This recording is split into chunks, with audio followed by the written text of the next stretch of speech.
Bom dia, pessoal! Eu sou a Eloane e hoje, junto com a minha equipe, nós vamos apresentar o trabalho de proporção áurea e perceber como ela é aplicada e como ela pode ser vista no corpo humano. A proporção áurea também é conhecida como número de ouro ou número de Deus e é uma equação que, quando aplicada, dá a sensação de beleza e harmonia para os nossos olhos, como por exemplo na pirâmide de Gizé, no Panteão, em obras como a Capela Sistina e a Criação do Homem. Na matemática, essa equação é denominada como uma constante real algébrica irracional, no qual seu resultado é representado pela letra grega φ, em homenagem a Fitas, que foi um arquiteto e matemático que viveu em 5 a.C. e é ele de que se tem registro de que aplicou a proporção áurea em uma construção, que nesse caso foi o Panteão. Mas foi o Euclides que relatou na sua obra pela primeira vez a proporção áurea. O nome dessa obra é Os Elementos. Um pouco mais tarde, um italiano chamado Fibonacci percebeu uma sequência de números e relacionou ela com a proporção áurea, e ele chegou à conclusão de que quando essa sequência de números é aplicada no retângulo de ouro, forma a espiral de ouro. A espiral de ouro ela pode ser reconhecida em vários aspectos da natureza, como por exemplo no céu, nos furacões, no corpo humano, nas plantas, e ela é uma espiral perfeita que dá uma sensação de harmonia e beleza. A partir disso, as pessoas começaram a querer aplicar essa espiral nas suas obras, como por exemplo o Leonardo da Vinci. Ela também foi usada bastante na cultura pop, como por exemplo no livro do Dan Brown, O Código da Vinci.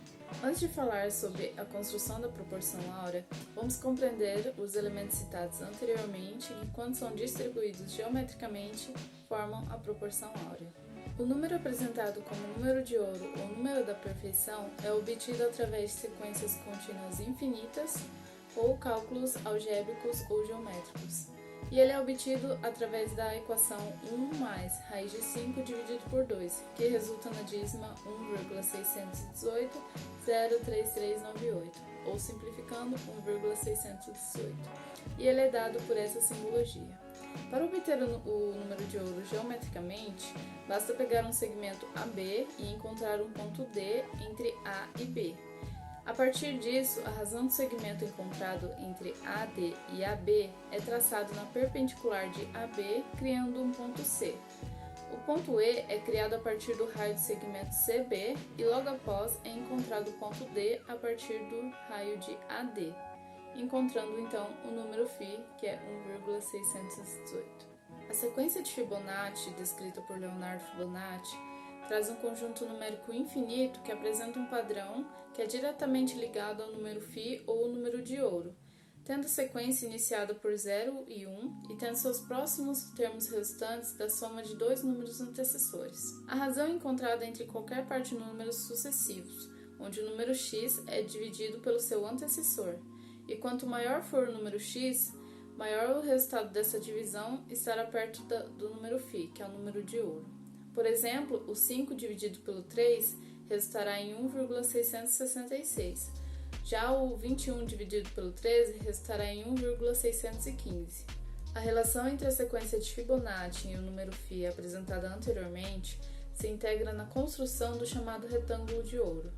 Essa construção a gente obtém quando dividimos uma reta em duas partes não iguais, sendo a parte maior representada pela letra A e a parte menor representada pela letra B.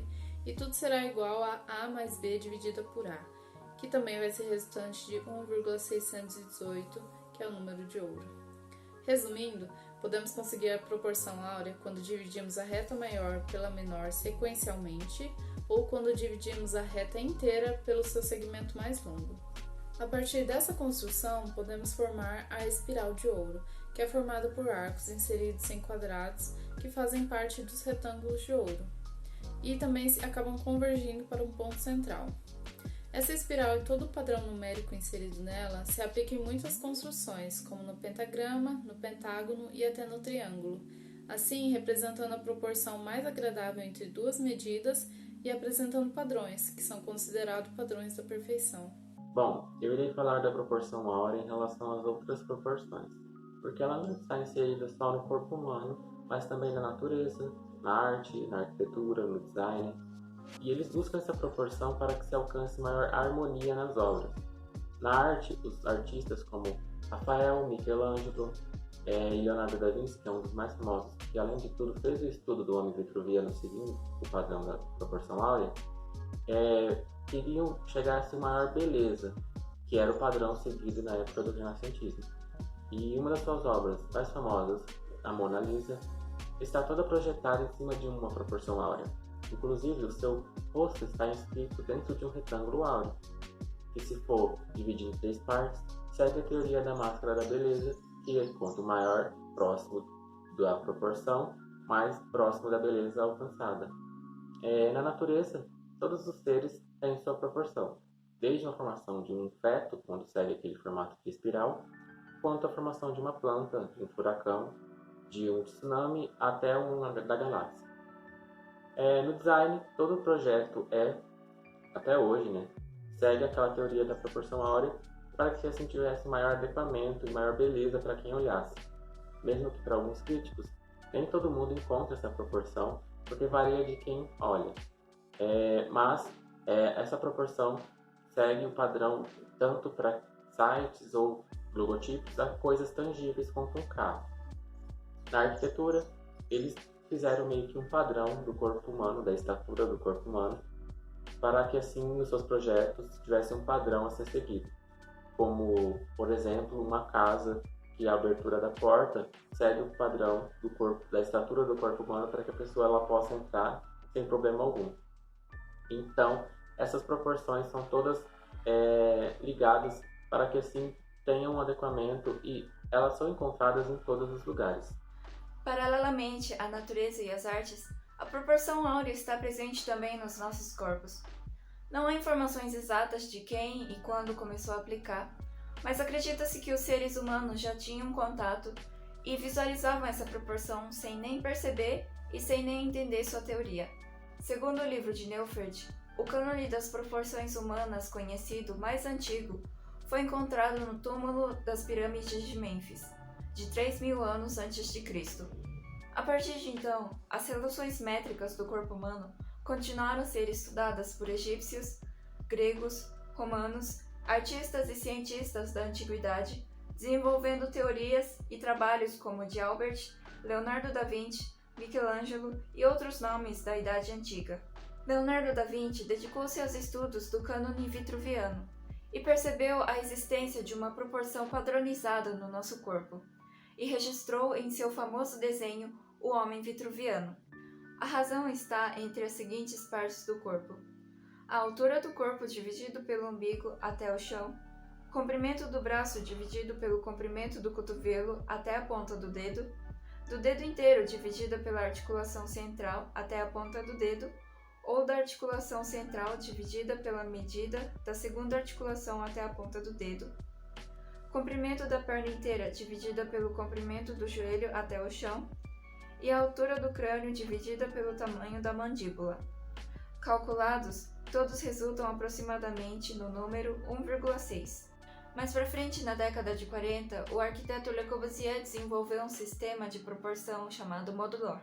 É um sistema de medida antropométrica baseado na proporção áurea e na sequência de Fibonacci, a partir da altura de um homem de 1,83 m, originalmente 1,75 m.